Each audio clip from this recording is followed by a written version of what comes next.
We have a hangout with Mr. Lamissa Andalau, currently living in Norway, who was brought up in a conflict area in Ethiopia and involved in the process of reconciliation. Good morning, Lamissa. Good morning, Rune. Could you give me an overview of the nature of the conflict that you were brought up with and some of your background? Ethiopia is a country with so many diversity, which is in Ethiopia we have about 85 different ethnic groups and about 80 to 85 again different languages. I was born and brought up in the western part of Ethiopia, and I belong to the ethnic group Oromo. And also in Ethiopia, Oromo is the biggest ethnic group, which is about 35 to 40 million out of about 90. And the second biggest is Amhara and Somali people. We have about 5 to 6 million.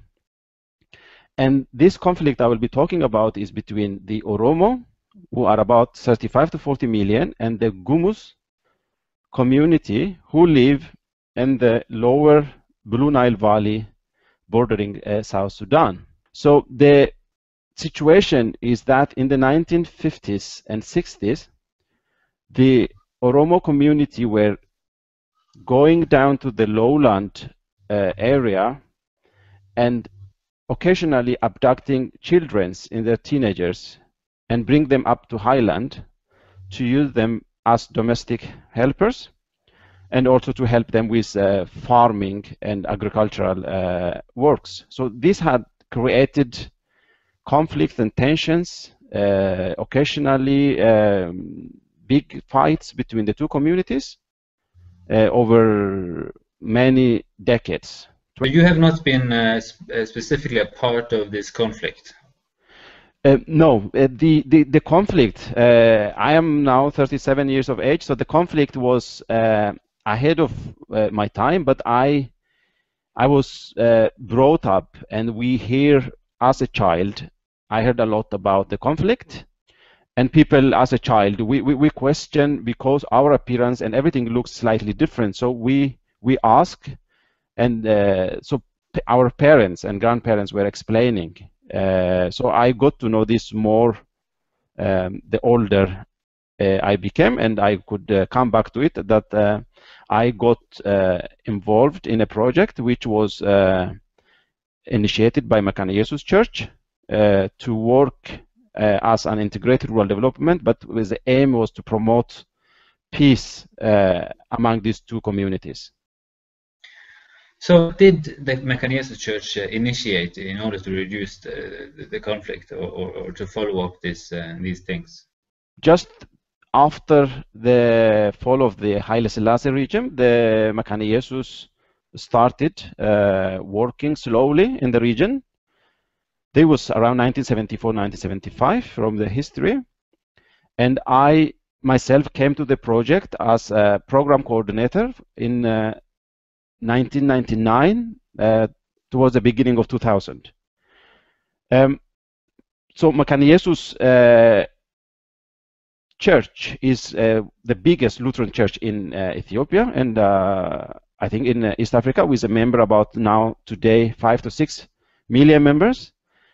From the western part of Mekane Yesus, even if majority of the leaders belong to the Oromo tribe, they feel that as Christians, to promote peace in the area, they initiated this work, which I was involved. The Mekane Yesus Church, which was also led by the Oromo, had initiated this peaceful program, which I was part of it. And one of the, as a guideline, Mekane Yesus has been using is that whenever their employees move to the area, to a new area, that employees should spend a lot of time to get to know the people and to get to know the area and build relationship and trust over a longer period of time. And the other guidelines Mekane Yesus is encouraging its employees is to spend time to learn the new culture of the area. And lastly, they also very strongly encourage that the people coming to a new area should learn the language of the local people. So in this case, the language of the local people, the Gumuz, is spoken by about 140,000. So for an Oromo coming from a highland, it becomes a very insignificant,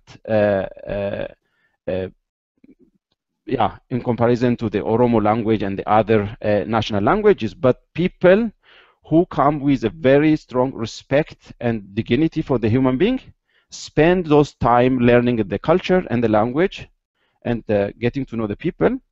And also it is universally known that by doing so, it is building a very strong relationship and trust between the two communities, and that is perceived as huge respect towards the local community.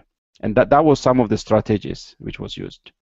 So the thing with working together and to learn the other's culture is culture and language is a part of this peacemaking strategy. Is that what you're saying? Yeah, that is correct. Yeah, Makane Jesus has been encouraging and is still encouraging whenever its employees are going to new areas that they should spend, they said, the first 6 months to 12 months to get to know the people, the culture, and the language. And that also shows respect to the community who is receiving, you can say, the stranger into their context. So when you look back at the what you have been involved in Ethiopia, what have you learned about conflict, peace, and reconciliation? I think one of the biggest lessons I think is to affirm that it's very important to keep up the dialogue and the openness, because peace and reconciliation is a process and which requires continuous and regular work from so many different sides. It is not a one-time work. So I think the big lesson is that this dialogue and openness about peace and reconciliation should be a continuous work, and everybody should be engaged at all times, and especially involving the younger generation, who will be tomorrow's leaders, as we say, is very crucial. What can we in Kenya learn from your experience with all of this? To summarize. Yeah, I think as I stated at the beginning, it's very important that people in any society put the human dignity first. And that is, like I said earlier, in Ethiopia, what the biggest common foundation for the Christians and Muslim is that they preach peace and love. And as is obvious these days, now Ethiopia is one of the most stable country in the region. And I think this is that because these two biggest religions stood together, this applies both at national level. You come to district or regional levels, and to the grassroots level. That an Oromo, more than half of Oromo are Muslim, and there are a small proportion who are also Christians. And it goes to the other tribes. So the people lived side by side, and they intermarry, and they work together. And this working together for the two biggest religion group, I think, resulted in a very good dialogue and openness, and putting the human dignity at first. And people, even if they are very strongly following a religion and religious, the human dignity element in the society is as equally important as their own religion. So I think that respecting one another, loving one another, and supporting one another at all times would contribute to living in peace and love. I think that is one of the biggest lessons, I would say, that could be applicable to Kenya or any countries where there are ethnic tensions and conflicts.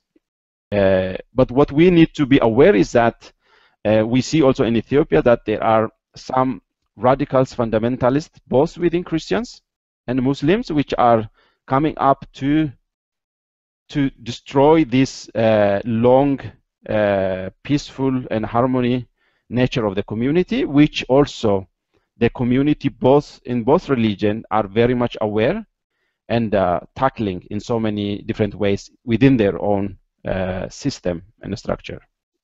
And that is very important to be aware as well. Yeah, absolutely. And I think it's very relevant for Kenya today as well. We have extremist groups, and both in Christians and Muslims, and we need to sort of isolate them as extremist groups and not representative for the whole religion. Yeah, that's absolutely correct. Yeah, there are lots of groups with different names which are trying to destroy the love and the harmony the community had over several years. So they do not represent the mainstream Muslim or the mainstream Christians, but they as just a single-sided ideology, we say. Well, thank you very much, Lamassa. I think our time is out, and I think you have contributed a lot to with your experience. Thank you very much. Thank you very much. Good luck.